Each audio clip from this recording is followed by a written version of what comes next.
So welcome everyone to this webinar from the Marine Conservation Society entitled Location, Location, Location, Satellite Tracking of Turtles in the Caribbean. My name is Sanjay and I work for the Marine Conservation Society in the fundraising team. And I'm joined today by my fundraising colleague, Anne Thwaites, and of course, our speaker for the session, Amdeep Sanghera. Everybody. Thanks so much for joining us today. I hope you're all keeping safe and well. I think most of you will be in the UK, but if you are somewhere else in the world right now, just drop us a note in the chat box. For those new to us, the Marine Conservation Society is the UK's leading marine charity, fighting for the future of our ocean through people-powered action with science on our side. Today, our ocean is in poor health because of human activity, and we're determined to change this by working with communities, businesses, and governments. So for over 35 years, we've been the voice of our sea, defending our coastal habitats and species, working towards a cleaner, better protected and healthier ocean for everyone to enjoy. I think we're already keen to get going, but before I do, I just wanted to let you know how we'll run the presentation. We will be using the Q&A function today on Zoom for all your questions, which we'd encourage you to use right from the beginning.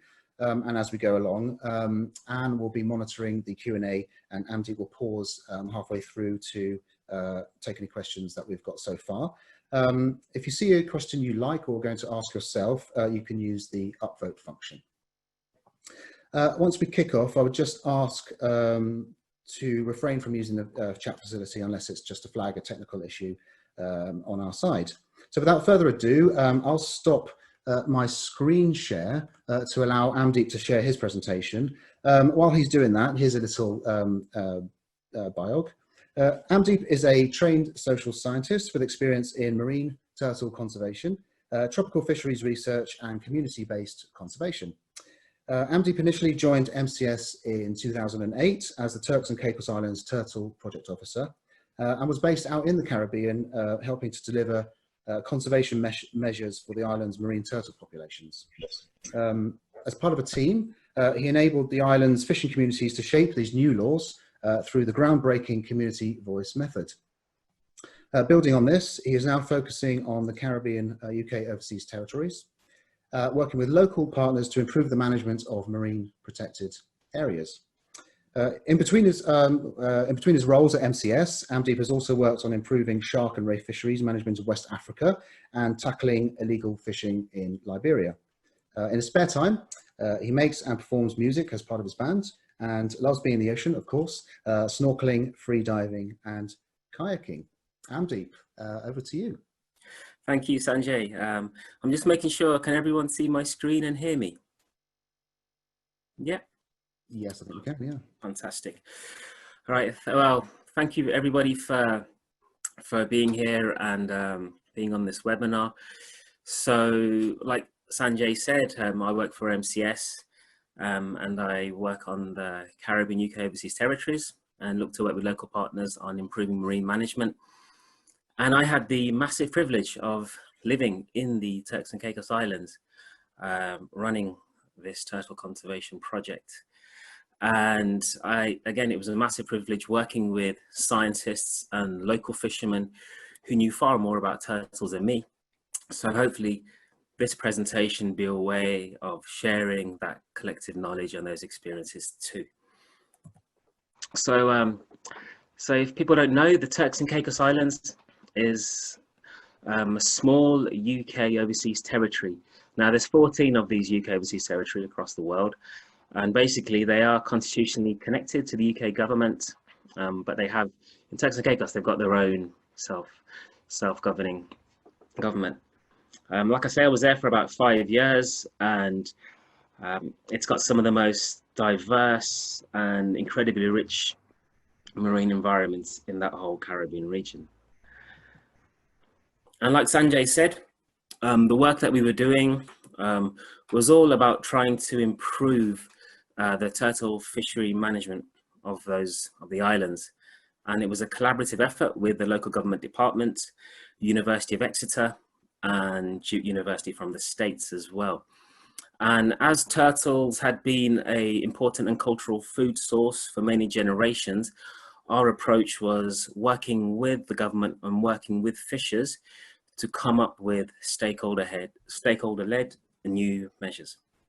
And today, I'm going to be talking a bit about the satellite tracking that was part of this project and help us to generate novel and fascinating information about the movements of these turtles. But before I talk about that, I'm just going to give a quick history of turtles. I mean, so they've been in our seas and swimming our oceans for at least 120 million years. And you can see from the photo, they've gone through some massive evolution changes. And they're air-breathing reptiles, and they form a small group of marine reptiles. Now, there's about 12,000 species of reptiles, but for marine reptiles, there's about 100, and they share that group with marine iguanas, sea snakes, and saltwater crocodiles. And there are 7 species of marine turtles globally. And I'm just going to concentrate on the turtles that we encountered with the Turks and Caicos Islands Turtle Project.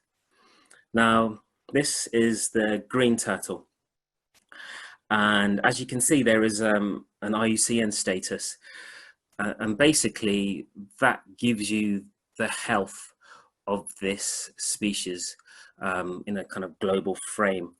And it's all about trying to understand what level of risk this species faces of extinction. And the green turtle is endangered, so that means there is a high risk of this species going extinct in the wild soon. Now, the other turtle that we came across in the Turks and Caicos Islands is the Hawksbill turtle. As you can see, it's got this serrated shell, and you may know that it was hunted over many centuries for its tortoise shell. And that, along with many other threats, means that this species is globally ranked as critically endangered. So that means there's an extremely high risk of this species going extinct in the wild very soon. And now and again, in our research in the Turks and Caicos, we would come across this beautiful turtle, and this is the Loggerhead. And as you can see, as its name suggests, it's got a huge, massive head, and all that power is used to crack the shells of mollusks, conchs, and crabs in order for it to get its vital diet. And this last turtle, the Leatherback Turtle, it was a very rare visitor to the TCI. However, we do see it now and again in Scottish waters, in fact, every year, chasing the jellyfish. And as you can see, it's really made for the deep sea. It does these incredible oceanic migrations. It's the biggest turtle, with, I think, with one individual being washed up in Wales a couple of decades ago. It weighed a ton, and it was the size of a small car. And their skin is very leathery, so it enables this turtle to dive at incredible depths. And I should say there's a distinction between the turtles I've talked about and the leatherback in the fact that it's got a soft shell. Okay, so that's the quick history about the turtles, marine turtles, and the species that we encounter in the Turks and Caicos.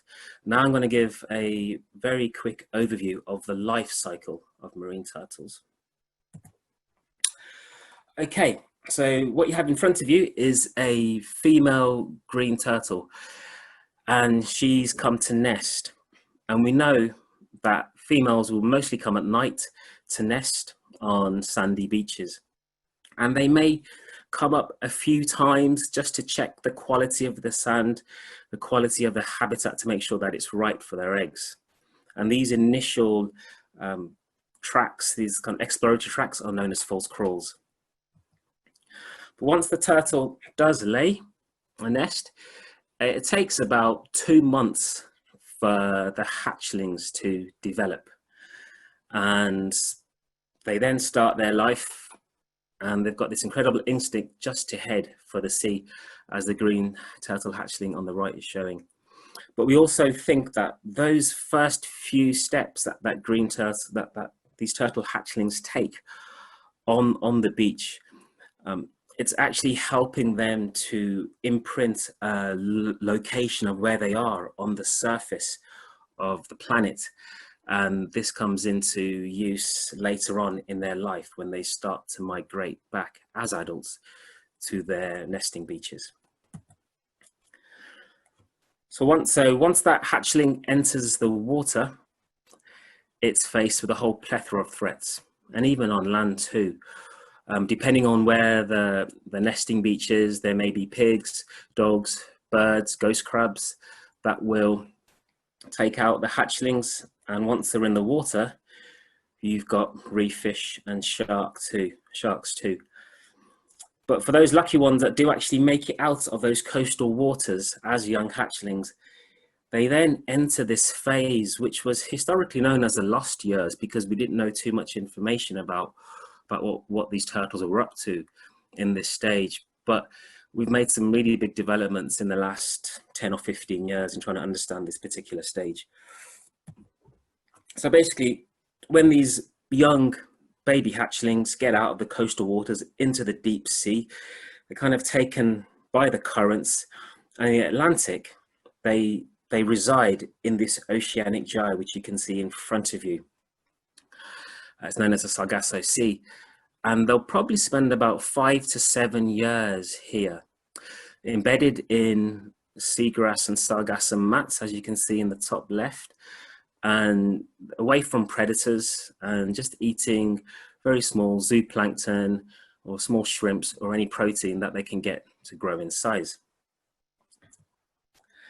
And like I say, after about 5 or 7 years of these small turtles spending all this time in the deep oceanic habitats, they'll then start to migrate back to coastal shorelines. And I'm just going to show you a photo now that my manager, Peter Richardson, took of a hawksbill turtle gliding over reefs in a Turks and Caicos Islands marine protected area. And it's probably not too far from having returned from this oceanic stage. Okay.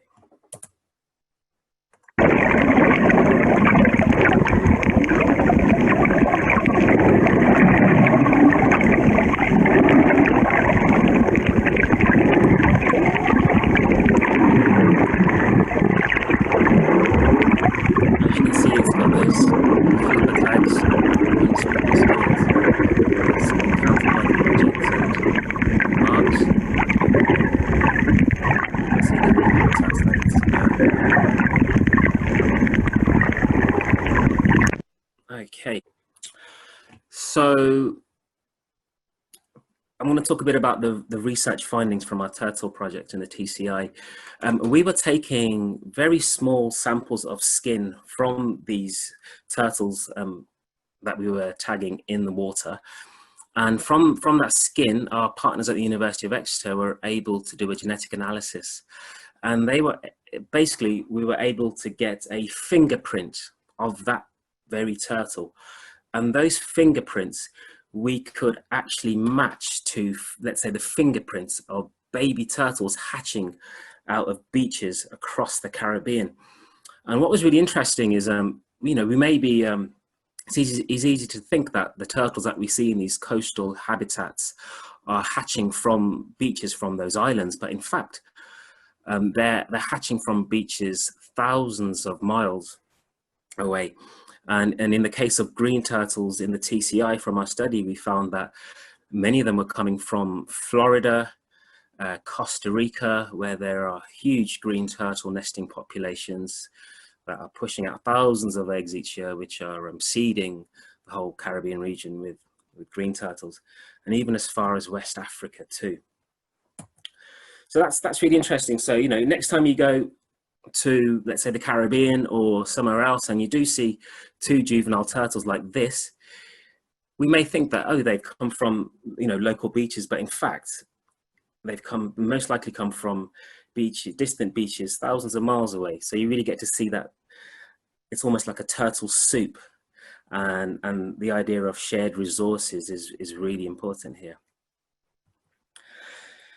And what we then think is that once these juvenile turtles have spent, certain number of years in these coastal habitats, growing, feeding, getting larger, they then take on a developmental migration, which we believe is the migration that these turtles take to areas close to the beaches which they hatch from, to rest, and then to become adult marine turtles, and then to carry on their roles as reproductive turtles. And we're thinking that maturity of marine turtles depends on the species. It takes 20 to 30 years, so they really are very slow growing and slow reproducing species, which puts them at a particular threat to the anthropogenic threats that they face. And also from the various studies on turtle nesting, we believe that these breeding migrations happen every 2 to 3 years. Okay, now I'm thinking, is it a time to pause and have some questions and answers, Anne? Yes, so we've actually already got a few questions coming in, and I think it's probably good to just get to those before we get to the end of the presentation. So the first question is, how long can turtles stay underwater for?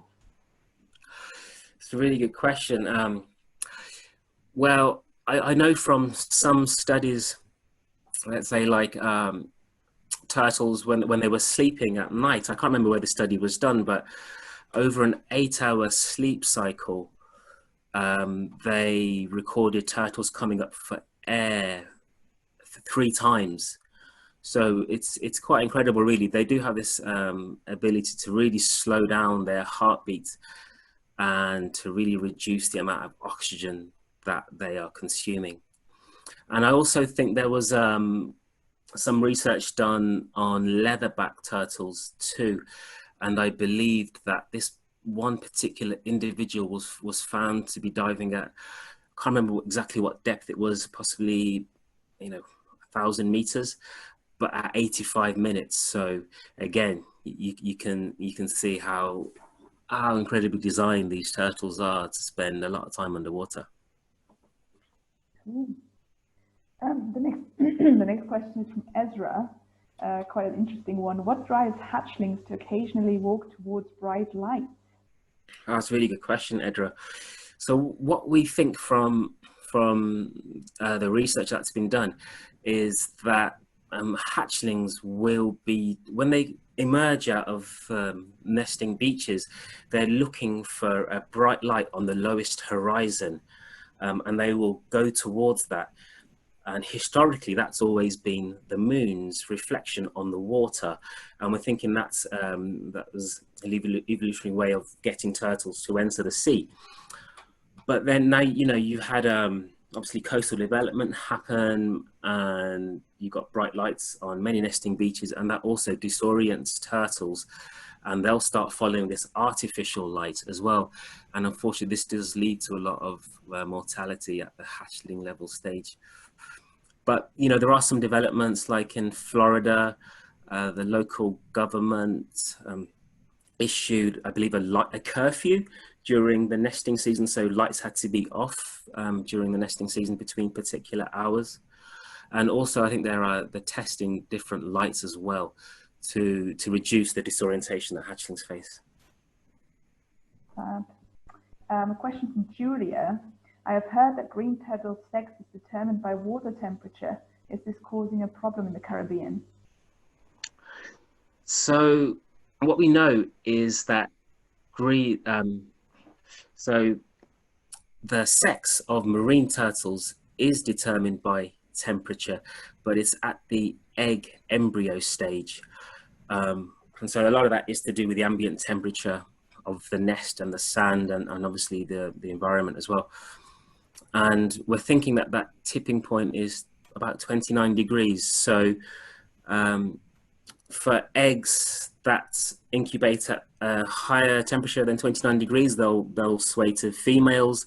And for those eggs that incubate at lower temperatures than 29, they'll sway to males.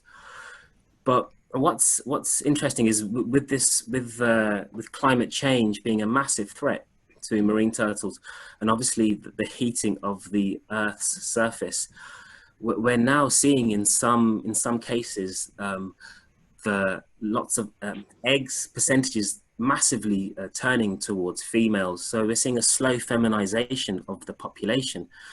And certainly there was a study in the Great Barrier Reef, I believe, where they did sex assessments of green turtle populations, and they were massively swayed to females, and which is a real issue, when you're thinking about how that's going to impact on reproduction.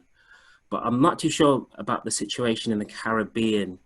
I certainly think that, yeah, it definitely it is an issue. I don't think there's any studies to back it up that I know, but it certainly is an issue, along with other climate change threats, such as sea rise that may reduce viable nesting turtle habitat, and also the ocean warming causing coral bleaching, which reduces viable habitat for hawksbill turtles. Thank you very much. I'll take one more, and then I think the rest we'll keep to the end of the presentation. So this question is from Chris. What time of year do they lay eggs? Sorry, what time of year? Yeah. Okay, great. A really good question. Yeah, Chris. It really varies, to be honest, from species and location. In the Turks and Caicos Islands, there was very little information before we started our collaborative project on times of years that turtles were nesting. But from the 2 years of research, we found that green turtles, they had a really narrow period of nesting, and that was between May to August. And from our studies, we extrapolated there were roughly about 10, maybe fewer, nesting green turtles in the TCI. So you can kind of see that's, it's a tiny, tiny population, but very, very important because of its unique genetic information.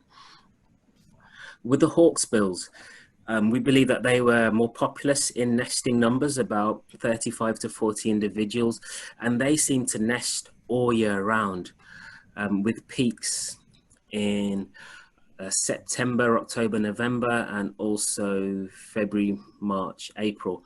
But it would really vary because the Turks and Caicos Islands has about 40 what are known as keys, which so six of those keys are inhabited, and the rest are uninhabited. And those uninhabited keys, which support turtle nesting, had their own different nesting rhythms. So particular nest keys would have hawksbills nesting in the winter from October to December, and other keys would host hawksbills nesting, in early spring from March to, let's say, April. So it really varied, depending on where you looked in the archipelago. Thanks so much, Amdeep. I think let's continue with the presentation, and then we can take some more questions at the end. Fantastic. And I'm just checking, can you still see my screen? Yes. Okay, fantastic.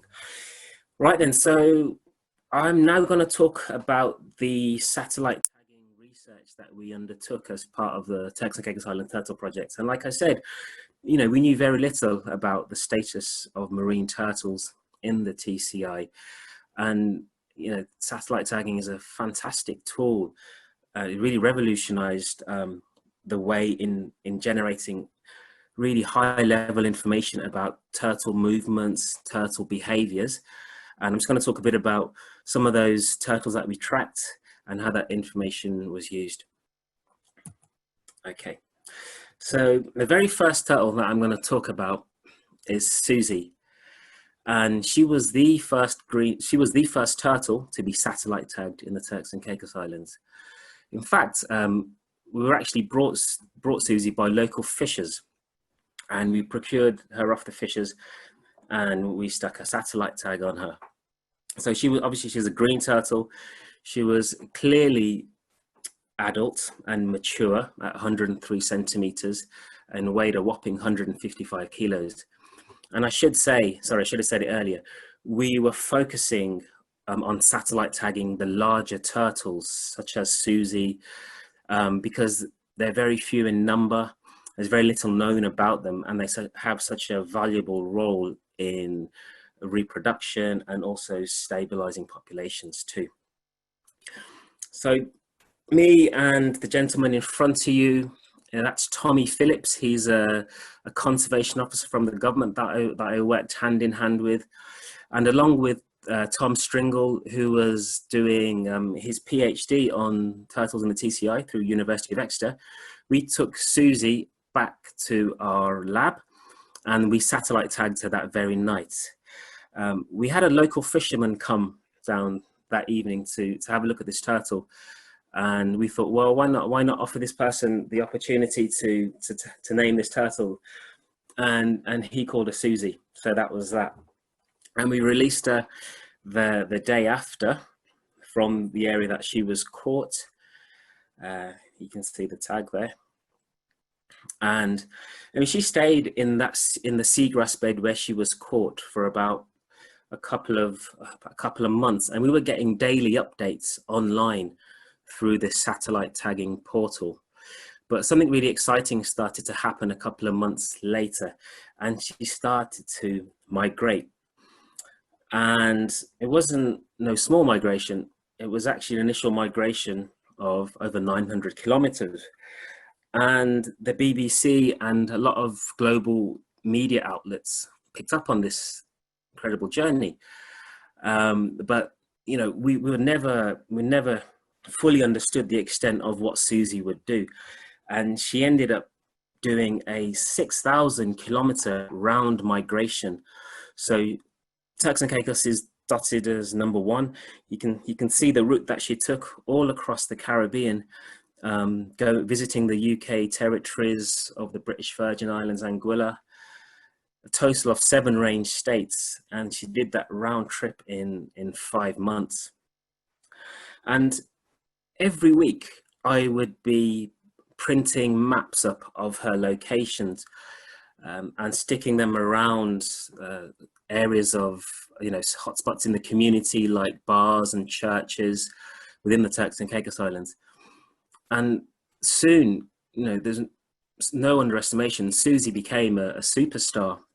Everywhere I'd went, you know, people would always be asking me, where's Susie at now? Where's Susie at now? And it was such an interesting way of disseminating this education and awareness that we always talk about. Rather it being from the project staff, it was actually being done by Susie, who was doing this migration and teaching everybody. And so the next turtle that I'm going to talk about is Siobhan. And to this day, she has been the largest turtle that the project has encountered. There's a really interesting story with Siobhan. She was actually nesting on an uninhabited key called Gibbs Key, which is in the southeast of the Turks and Caicos Islands archipelago. And I'd been seeing tracks of this huge green turtle a couple of weeks ago. And I thought, okay, well, you know, we think that green turtles nest every 12 days. So I came back 12 days later and I camped on the beach and I was doing these regular walks up and down. And then on one of these walks, I did actually see Siobhan. You know, it's an incredible sight, this huge female green turtle, absolutely, you know, amazing. But she was actually heading back to the sea. And I did actually miss her that day. So I thought, okay, if we're thinking that there's 12 days, let's come back another 12 days. I came back with some people from our partners, the Department of Environment and Coastal Resources, or our government partners. And we were very lucky to actually get her this time. And you can see that we've encased her in a box. We did all the measurements and the tagging that very night, and she was released the very next day.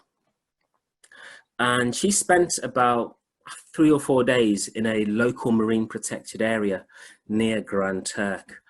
And then she started to do this migration. And she actually ended up in the US Virgin Islands on an island called St. Croix. And what was really funny was that she was foraging and feeding in a seagrass bed that was very close, right behind a rum factory, actually. And when I spoke to fishermen about my stories, saying, we tagged this turtle and she's now sitting in a seagrass field drinking rum, and she was quite troublesome. They all said, okay, we know what name that we know the name of this turtle. You have to name her Siobhan. And she's actually very well respected, a very strong fisherman's wife in that community. And she was very happy to have this turtle named after her.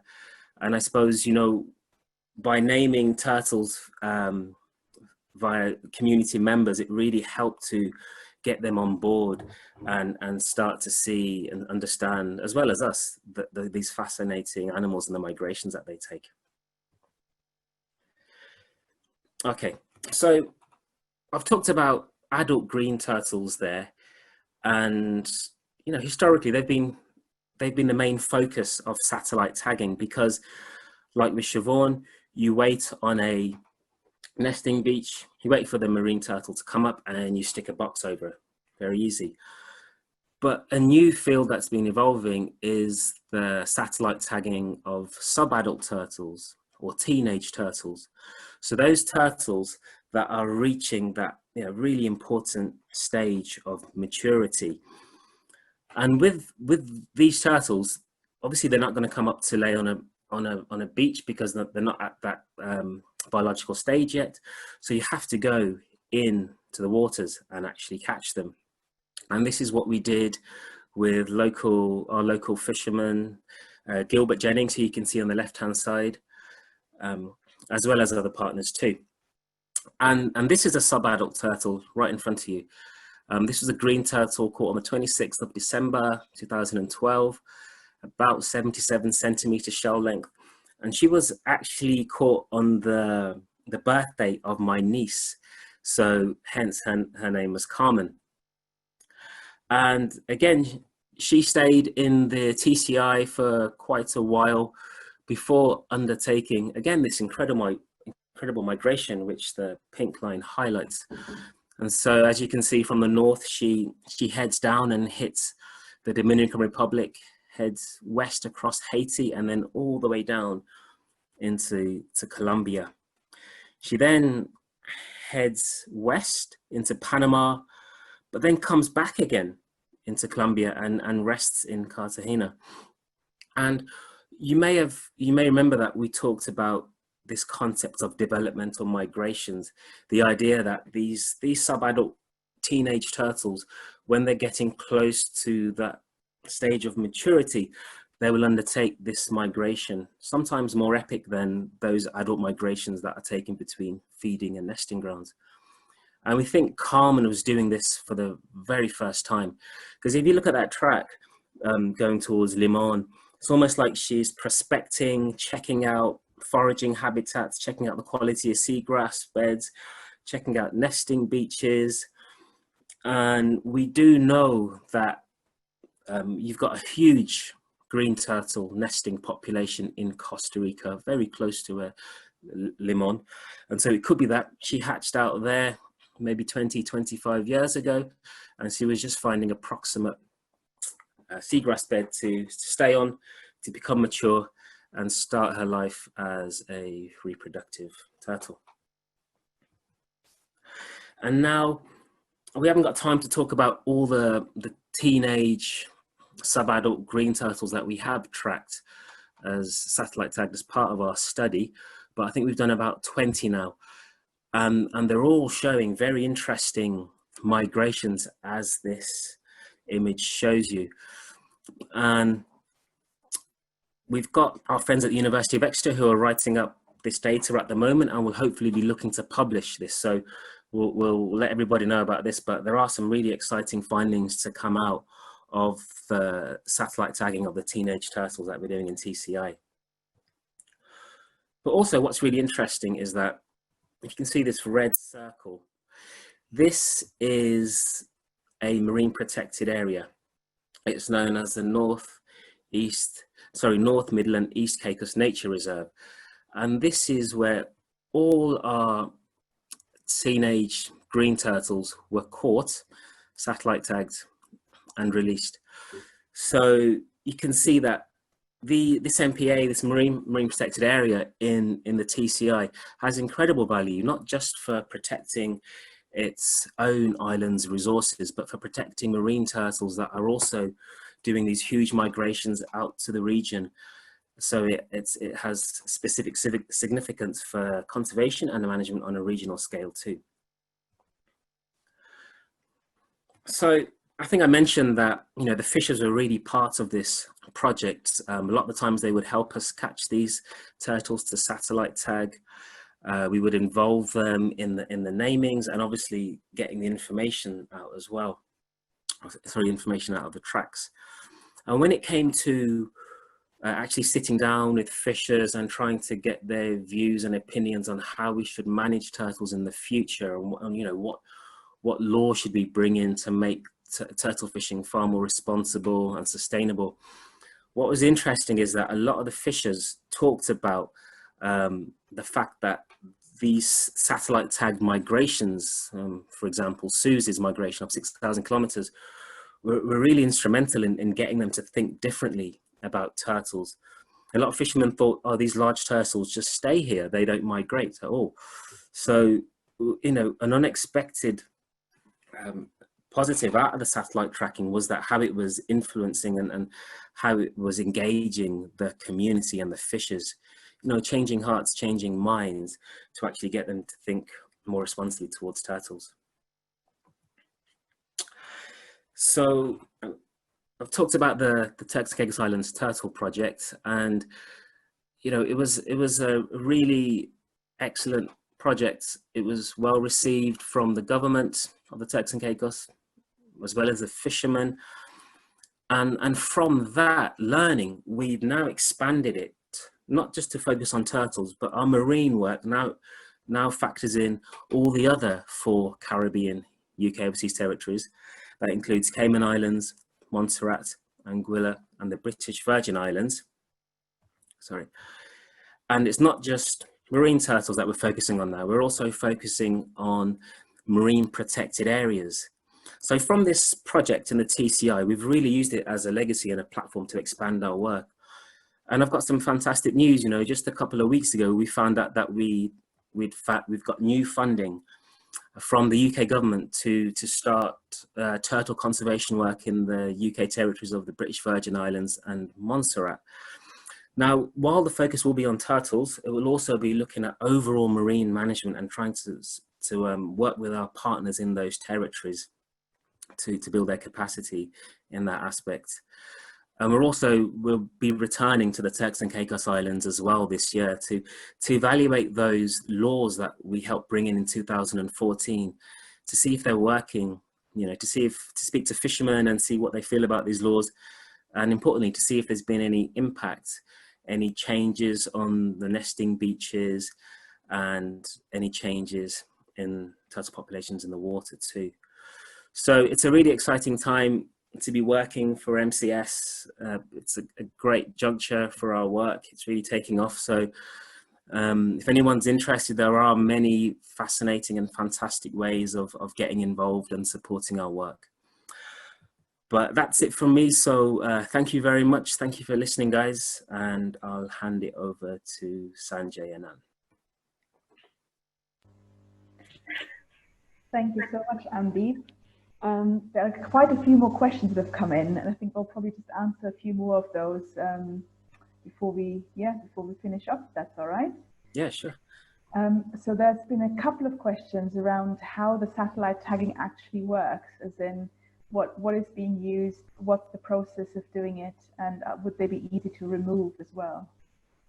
Okay, so I mean, the satellite tags, we've used quite a few different satellite tags over our project, and they're really expanding with the advancement of technology. The ones that we were using in our projects, basically the way they worked is they had a little metal switch on the tag, and when that switch was submerged in salt water, it would actually switch off the satellite tag, hence saving the batteries. And in some of our satellite tag turtles, our tags stayed were working for up to like 3.5 years. You know, it's an incredible amount of time. And so when the marine turtles would actually surface to breathe, but also to warm up and to get heated by the sun's rays, when that metal switch would dry, it would then send a locational fix, and it would get picked up by various satellites that were orbiting at that particular time. And depending on how many satellites it would were orbiting in that particular space at the time, that would determine the quality of the fix. And this would be happening quite a few times every day. Turtles were coming up to surface. So that's one way of how we were able to get really accurate locational information from the satellite tags. In terms of removing, I mean, what we used was, and it was very safe to do so. It had been tested on turtles and to see if they had any negative impacts, but there weren't any. It was an epoxy glue, which was a very strong glue. And we're thinking that for the larger turtles, say those adults, their growth rates have reduced, so there's less chance of that epoxy base where the tag is held on being compromised by the growth of the shell. But for those sub-adult turtles, let's say about 60 centimeters, 65 centimeters, their growth rates are a lot larger than those mature adults. So we do think that was a cause for some of the tags not transmitting. Possibly they came off, from the shell, having been compromised by the shell growth. I hope that answers the question. Yeah, brilliant. There's also a few questions around how do you actually distinguish a growing from an adult turtle or a juvenile from an adult turtle, and can a non-expert also make that distinction? That's a really good question. So it's really hard to determine the age of a turtle just by looking at it. But one way is that, through the studies on nesting beaches all across the world, looking at and flipper tagging of nesting turtles, we get an idea of what shell length they start to become mature. And so from that approximate shell length for a particular species in a region, that can be used as a benchmark to kind of say, okay, well, we think that at this particular length, depending on what shell length it is, we anticipate turtles to become mature. But if you're in the water and you're snorkeling around, and you do have the opportunity of coming across a large turtle, if it does have a huge tail, and we're talking maybe up to 25, 30 centimeters, even greater, that's an indication that turtle's a male. Again, it has to be an adult turtle, so it will vary on the shell length and depending on the species, but that's one way of determining it if you're in the waters. But from my experience of being in the Caribbean and having snorkeled, and also having a lot of friends and going in the water with them, it was mostly the juveniles that we would see. So those dinner plate sized turtles. So I think they're the most popular, most common turtle that you will see, those smaller dinner plate sized turtles. And again, if it's really large and it's got a huge tail, then there's a high likelihood that that's an adult male. The question from Bob about all species at the beginning were marked as having decreasing population, and are there some local areas where populations are now increasing, even if overall populations are still in decline? Sorry, can you say that question again? And I didn't catch it. Yeah, sure. So at the beginning of the presentation, you mentioned that all of the turtle species are decreasing or endangered. Yeah. But are there some local areas where the populations are now increasing, so backing the trend, even if overall populations are still in decline? Yeah, that's a great question. So again, looking at the Turks and Caicos Islands and looking at the green turtles that we were catching in the water, from our genetic analysis, about 30 or so % of the green turtles, juvenile green turtles that we sampled were coming from Florida. Now, I think if you look at the story in Florida, I think in the 60s or 70s, they maybe had 10 nesting green turtles. But today, I think it's approximately 10,000 nesting green turtles. So that's a huge increase, and it's an amazing success story of turtle conservation in the Atlantic. And that's mostly been done by protecting nesting turtles and their eggs on the beaches. I think that program's been going on for 40 years, so you can kind of see that the effort's been put into this. So that's an amazing success story. I talked about Costa Rica as well. Again, a huge green turtle nesting population. I can't remember what the numbers are at the moment. Somewhere between, I think, 30,000 nesting females, maybe more. But that population has also been slowly increasing as well. And you've also got the Ascension Island, which has got a huge green turtle nesting population. So in the Atlantic, the greens have got like these 3 massive strongholds, which are, you know, populating the waters. And I'm sure there are other success stories as well. So I didn't talk today about the Kemp's Ridley turtle, a smaller species. And you know, about 20 years ago, they were really being decimated, their populations, by fishing, industrial fishing. And the US and the Mexico government got together with local NGOs and fishing communities, and they came up with this turtle excluder device. So when these fishing boats were fishing for their targeted species, I believe it was shrimp, any turtles that would get caught, they would be able to be excluded and back into the water. And I think that also saw that particular population rebound massively. And you've also got, you know, populations of leatherbacks in the Atlantic that are doing really well. The nesting populations have been increasing. And however, you know, with the leatherbacks, unfortunately, their Pacific population is in real trouble. But yeah, like I say, you know, we talked about the IC and red list, and the populations are decreasing, but there are some really important signs of hope and strength coming out some of these, you know, nesting strongholds across the world. Okay. Thanks so much. I think I'll just take one last one, which is from Julia. What's the best way to see turtles in the wild in the UK? In the UK, okay, that's a fantastic question. So I think from my experience, and I wish my manager was here, Dr. Peter Richardson, he'd be able to give a better answer. But I know that you've had turtles wash up on the UK shores, and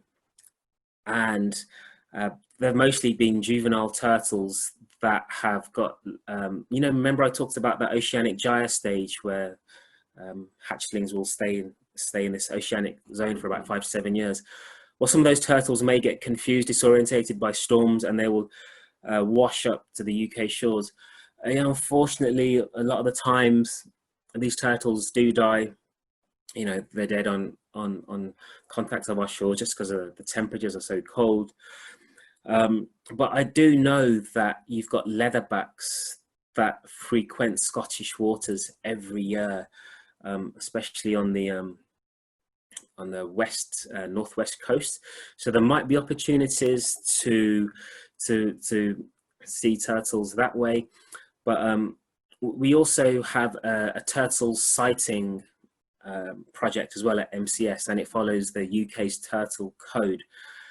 And if you go onto our website, you can find more information about, you know, if you're out and about on the coast and you do come across a sea turtle that's stranded or it's feeding, you can actually call and inform the authorities that are responsible for this turtle code. And that's really very important information. All right. Thanks so much, Amdeep. I'll hand back to Sanjay. Thanks so much. Thanks, Andy. That was absolutely fascinating. And thanks to Anne too for facilitating the Q&A. And thanks to you all for your amazing questions. If you do have any questions that were unanswered, please feel free to drop them in an email to me on the screen there. And if you want to follow Amdeep's work, then he's on Twitter. His handle is Amdeep MCS. And Amdeep touched on potential funding opportunities in the future. If you think you might be interested in potentially funding, for example, satellite tagging in our projects going forward, then again, please get in contact with me, or if you have another MCS contact, usual one, get in touch with them. Before we say goodbye, I just want to leave you with this slide. Just letting you know things that MCS is involved with right now into the summer. Next week sees the start of our plastic challenge, where thousands sign up to join an online community of people taking the pledge to eliminate single-use plastics from their everyday lives. Do sign up and take part.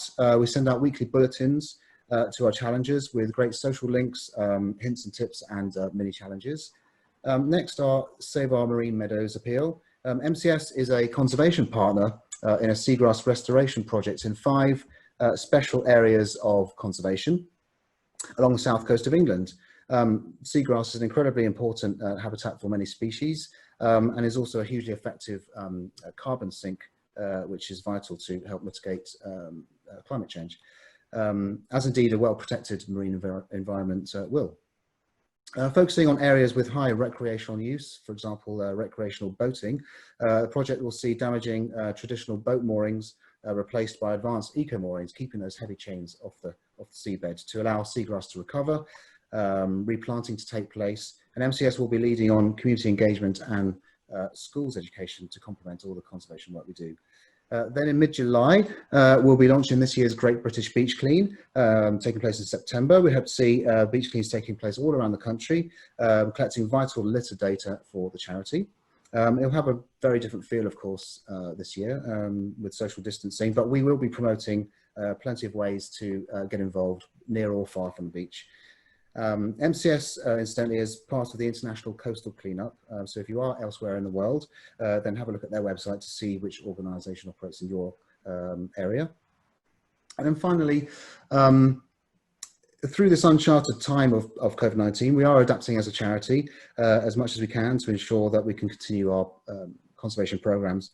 If you are able to make a donation or perhaps join us as a member, or even sign up to our e-news to keep up to date with our work, then we would, of course, be very grateful.